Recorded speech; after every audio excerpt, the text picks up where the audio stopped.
우리 인사하겠습니다. 샬롬 사랑합니다. 이렇게 인사하겠습니다.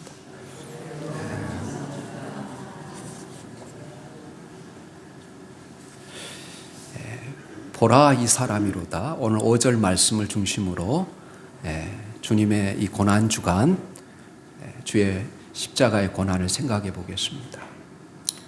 이어령 교수가 마지막 수업이라는 그 책, 여러분 대담을 기록한 책인데 이렇게 이야기합니다. 이어령 교수가 창을 여는 것에 대해서 이런 말을 남겼습니다. 창을 여면 차가워진 산소가 내 폐 속에 깊숙이 들어옵니다. 이 한 호흡 속에 얼마나 큰 은총이 있는지 나는 느낍니다. 지성의 종착점은 영성이에요. 지성은 자기가 한 것이지만 영성은 오직 받았다는 깨달음입니다. 죽음의 형상이 검은 옷을 입은 저승사자로 올지 온갖 튜브를 감은 침상의 환자로 올지 나는 알지 못합니다. 내가 느끼는 죽음은 마른 대지를 적시는 소낙비와 조용히 떨어지는 단풍잎이에요. 때가 되었구나. 겨울이 오고 있구나. 죽음이 계절처럼 오고 있구나. 그러나 내가 받았던 이 빛나는 선물을 나는 돌려주려고 해요. 침대에서 깨어 눈 맞추던 식구들, 정원에서 울던 새, 어김없이 피던 꽃들, 원래 내 것이 아니니 돌려보내요. 한국말이 얼마나 아름다워요. 죽는다고 하지 않고 돌아간다고 합니다. 애초에 있었던 그 자리로 돌아가는 거예요. 이어령 교수는 이 죽음이 가까이 다가왔을 때 창밖을 바라보면서 모든 것을 사랑하는 마음을 갖게 되었습니다. 창문을 통해 들어오는 공기조차 바로 사랑이며 은총이었다고 느낍니다. 그리고 죽음은 애초에 있었던 나의 자리로 돌아가는 것이라고 말하고 있어요. 이 예수 그리스도의 고난과 죽음을 생각하는 고난주간입니다. 인간으로 오신 그리스도께서 이제 세상을 떠날 때가 이른 줄 아시고 세상에 있는 사람들을 사랑하시되 끝까지 사랑하셨다. 그렇게 말해요. 제자들의 발을 씻으시고 성만찬을 베푸시며 사랑의 새 계명을 줍니다. 내가 너희를 사랑한 것 같이 너희도 서로 사랑하라. 이 죽음을 생각하면 여러분 우리의 생각이 달라지고 우리의 삶이 달라지고 우리의 신앙이 달라질 수 있어요. 모든 것이 새로워지게 됩니다. 그래서 죽음을 경험했다 살아난 사람들은 삶이 다른 것을 봐요. 초월적인 삶을 살아가는 걸 봐요. 어떤 두려움 속에서도 그 두려움을 초월하며 살아갑니다. 바로 사랑으로 우리의 모든 허물과 죄를 대속하신 우리 주님의 그 사랑도, 또 우리 주님이 마지막 이 죽음의 자리에 서 있는 것을 생각하며 우리도 항상 사랑하며 바로 언제 죽을지는 모르지만 우리가 죽음을 늘 생각하며 살아갈 수 있기를 예수님의 이름으로 축원합니다. 여러분 18세기 독일을 중심으로 경건주의 운동이 시작됐어요. 독일 경건주의 아버지라 부르는 진젠도르프라는 사람이 있었습니다. 그의 나이 19세에 고등학교 졸업 여행을 하던 중 디셀도르프 미술관을 들렸다가 자신의 인생을 바꾼 한 그림을 만나게 됩니다. 이 그림의 작가는 이탈리아 화가 도메니크 페티였습니다. 그가 그린 한 작품 앞에서 그는 바로 시간을 가는지 모르고 그 그림에 응시하고 있었습니다. 이 그림의 제목은 에케 호모, 보라 이 사람이로다. 오늘 말씀의 제목이에요. 그리고 이 그림 안에는 다음과 같은 글이 적혀 있습니다. 난 너를 위해 목숨을 버렸건만 넌 나를 위해서 무엇을 주느냐 라는 글이 적혀져 있습니다. 이 그림과 글 앞에 그는 마음의 무릎을 꿇고 자신의 인생을 하나님 앞에 드리기로 작정을 합니다.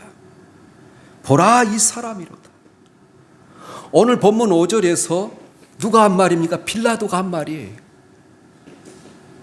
요한복음 오늘 19장 5절의 말씀에 이에 예수께서 가시관을 쓰고 자색 옷을 입고 나오시니 빌라도가 그들에게 말하되 보라 이 사람이로다 이렇게 말해요.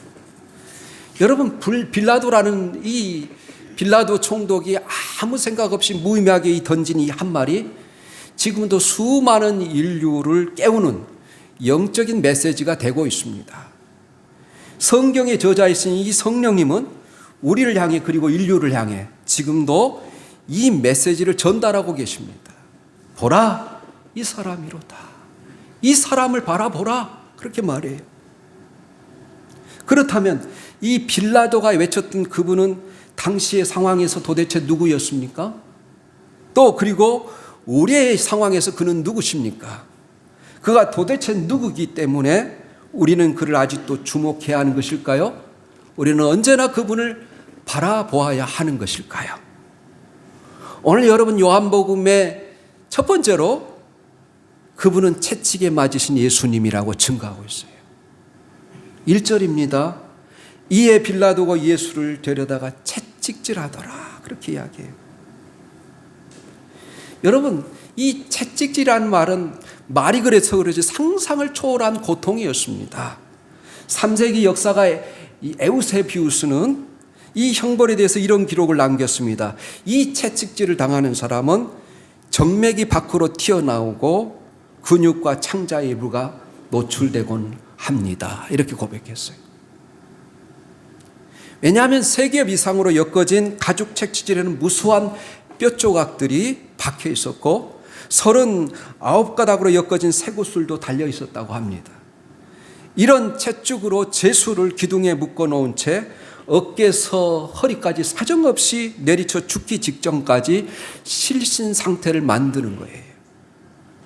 이는 너무 잔인해서 로마 시민에게는 제외했던 형벌이었습니다. 이런 채찍을 맞으시고 무거운 십자가를 지고 그 길을 넘어짐없이 걸어가신다는 것은 상상할 수 없는 일이었습니다.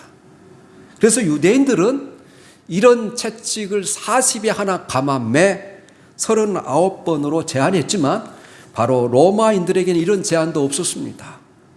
죽기 직전까지 제수를 내리치는 가장 혹독한 형벌이었어요. 한마디로 인간이 경험할 수 있는 극한의 고통을 당하신 것입니다. 도대체 왜 예수님은 이런 채찍으로 고문을 당하셔야만 했습니까? 신약 성경에 이 채찍질이라는 단어가 한 번 더 나오는데 베드로전서 2장 24절의 말씀에 그 이유를 설명하고 있습니다. 베드로전서 2장 24절의 말씀은 이런 말씀입니다. 친히 나무에 달려 그 몸으로 우리 죄를 담당하셨으니 이는 우리로 죄에 대하여 죽고 의에 대하여 살게 하려 하심이라. 그가 채찍에 맞음으로 너희는 나음을 입었나니. 우리는 곧바로 이 대목에서 이사야 선지자의 예언의 말씀이 생각나지 않습니까? 이사야 선지자가 예수님이 오시기 전 600년 전에 바로 예수님의 고난을 예언합니다. 그가 찔림은 우리 해물 때문이요, 그가 상함은 우리 죄악 때문이요, 그가 징계를 받음으로 우리가 평화를 누리고 그가 채찍에 맞음으로 너희가 나음을 입었도다. 그렇게 이야기해요. 이런 극한의 고통을 당하시면 바로 우리의 죄를 대속하시고 우리를 치유하시기 위해서라는 거예요. 우리가 세상을 살면서 어떤 고통을 당할 때 우리는 때로 누가 이런 내 고통을 이해할 수 있겠는가 물음을 갖게 됩니다. 이때 어떤 경우라도 꼭 한 분만은 내 고통을 이해하신다는 것을 기억하십시오. 그가 바로 우리를 위해 우리의 허물과 죄악 때문에 우리 대신 채찍을 당하신 예수님이심을 꼭 기억하시고 내 고통에 그 예수님의 큰 고통을 생각하면 참아낼 수 있어요. 우리가 견디기 어려운 이 고통과 씨름할 때 성령은 우리에게 이렇게 말씀하십니다. 보라 이 사람 예수를 바라보라 그렇게 말해요.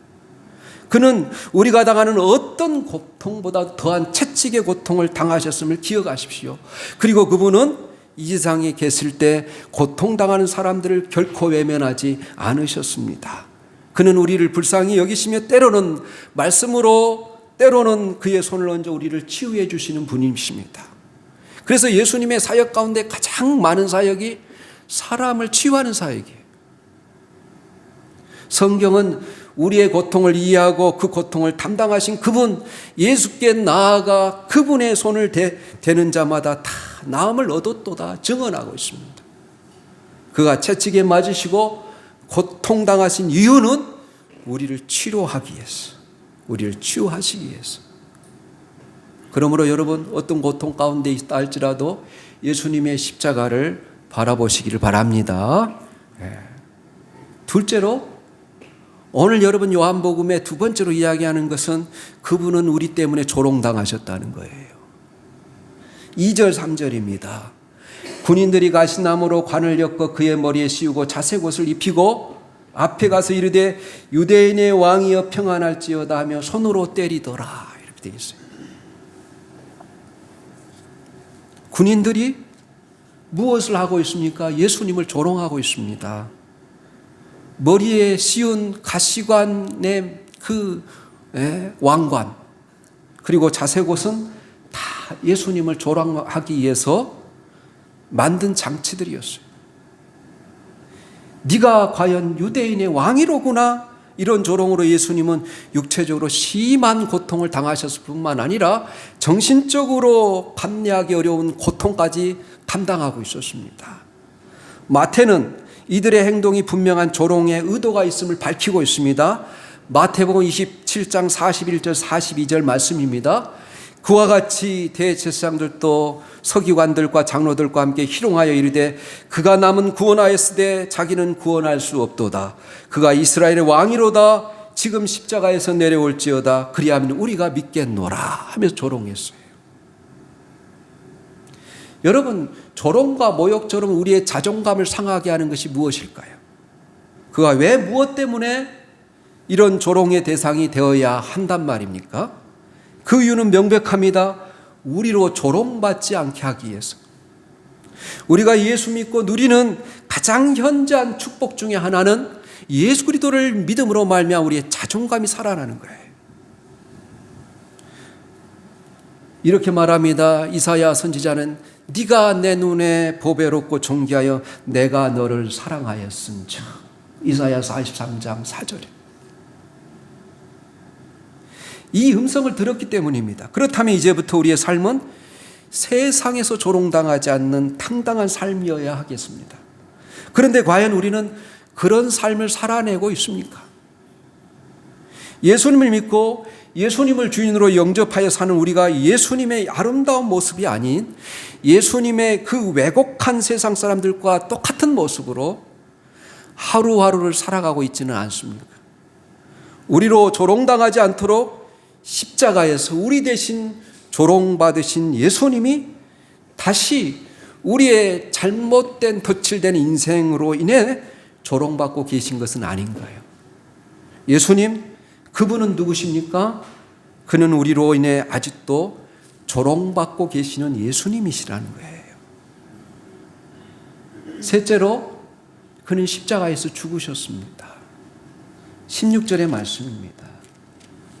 이에 예수를 십자가에 못 박도록 그들에게 넘겨주니라. 마침내 나사렛 예수는 십자가에 못 박혀서 돌아가셨습니다. 두 강도 사이에 범죄자 중 한 사람으로 돌아가셨습니다. 그러나 우리는 이사야 선지자의 도움으로 이런 예수님의 죽으심이 바로 하나님이 계획하신 애언의 성취며 우리를 대신하여 죽으신 이 대속의 죽음이라는 것을 알고 있습니다. 그렇습니다. 그가 왜 죽으셨습니까? 우리를 살리기 위해서 죽으셨어요. 우리로 그분의 십자가를 바라보며 의의 길을 걷도록 새 생명의 삶을 살아갈 수 있도록 하기 위해서 십자가에 돌아가셨어요. 그래서 사도 베드로는 이렇게 말합니다. 우리 베드로의 말씀과 이사야의 말씀을 같이 올려주시면 읽어보겠습니다. 이사야 53장 12절 말씀, 또 베드로전서 2장 21절 말씀. 먼저 이사야서 53장 고난의 종에 대해서 기록한 53장 12절 말씀입니다. 같이 읽습니다. 시작. 이는 그가 자기 영혼을 버려 사망에 이르게 하며 범죄자 중에 하나로 헤아림을 받았음이니라. 그러나 그가 많은 사람의 죄를 담당하며 범죄자를 위하여 기도하였느니라. 그 다음에 베드로전서 2장 21절 말씀입니다. 시작. 이를 위하여 부르심을 받았으니 그리스도도 너희를 위하여 고난을 받으사 너희에게 본을 끼쳐 그 자취를 따라오게 하려 하셨느니라. 아멘. 우리 주님이 우리에게 생명을 주시기 위해서 뿐만 아니라 우리로 하여금 바로 그 고난받으신 그 주님의 발자취를 따라오게 하시기 위해서 십자가에서 죽으셨다고 말씀하십니다. 여러분, 오랜 세월이 지난 후에 도메니크 페티의 에케 호머, 이 사람을 보라 라는 이 그림을 보고 또 한 사람이 인생이 바뀐 사람이 있습니다. 1836년 영국에서 태어난 프랜시스 리들리, 바로 하버갈이라는 여인입니다. 그녀는 성공의 목사로 이남 4녀 중에 막내딸로 태어났습니다. 행복한 가정에서 행복하게 자랐습니다.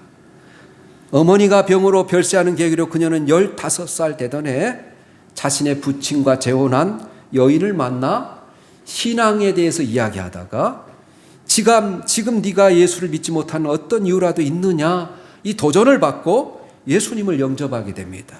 그리고 그 다음에 부친이 바로 병 요양을 위해 독일 디셀드로프로 갔을 때 동행하게 되는 것입니다. 그녀는 독일 학교에서 잠시 공부하게 된 어느 날 미술관에서 도메니크 페티의 유명한 그림 에케 호모를 감상했어요. 그리고 그림 아래 쓰인 글에 그녀의 폐부를 찌르게 됩니다. 난 너를 위해 목숨을 버렸건만 넌 나를 위해 무엇을 주느냐. 그녀는 수첩을 꺼내서 그 글을 베끼고는 숙소로 돌아와서 그 글을 묵상했어요. 그리고 자신의 인생을 온전히 주님께 드리기로 헌신합니다. 그 후 그녀는 도메니크 페티의 말로 한 편의 시를 만들고자 시도했지만 시가 완성되지 않으나 어느 날 그 미완성의 시를 벽난로에 던져버리고 맙니다. 그런데 그 종이가 바람에 날려 다시 벽난로 밖으로 나오자 이 시를 간직해야 할 것 같은 마음이 생겨났습니다. 그래서 보관했어요. 영국으로 다시 돌아온 어느 날 부친에게 그 시를 보여주자 아버지는 그 시를 완성해 보라고 격려합니다. 그래서 탄생한 시가 내 너를 위하여라는 찬송가예요. 내 너를 위하여 몸버려 피 흘려 내 죄를 속하여 살 길을 주었다. 널 위해 몸을 주건만 너 무엇 주느냐. 널 위해 몸을 주건만 너 무엇 주느냐. 2절 아버지 보좌와 그 영광 떠나서 밤같은 세상에 만백성 구하여 내 몸을 희생했건만 너 무엇하느냐. 내 몸을 희생했건만 너 무엇하느냐. 4절입니다. 한없는 용서와 참사랑 가지고 세상에 내려와 값없이 주었다. 이것이 귀중하건만 너 무엇 주느냐. 이것이 귀중하건만 너 무엇 주느냐. 제가 오늘 헌금송으로 이 찬송가를 선택했어요. 그때 이후 그녀는 이 찬송의 작시자로 살기로 결심합니다. 불과 43살의 짧은 생애를 살았지만 수백 편의 찬송시를 썼어요. 그래서 우리가 있는 이 찬송가에 이 사람의 찬송시가 7편이 실려 있습니다. 에케 호머, 이 사람을 보십시오. 십자가에 고난받고 죽으신 예수님을 바라보십시오. 그는 오늘 또 물으십니다. 난 너를 위해 목숨을 버렸건만 넌 나를 위해 무엇을 주느냐. 여러분, 이 한 주간, 고난 주간에 예수님의 십자가를 바라보시고 예수님의 그 고난에 같이 동참하는 저와 여러분이 되기를 예수님의 이름으로 축원합니다. 아멘.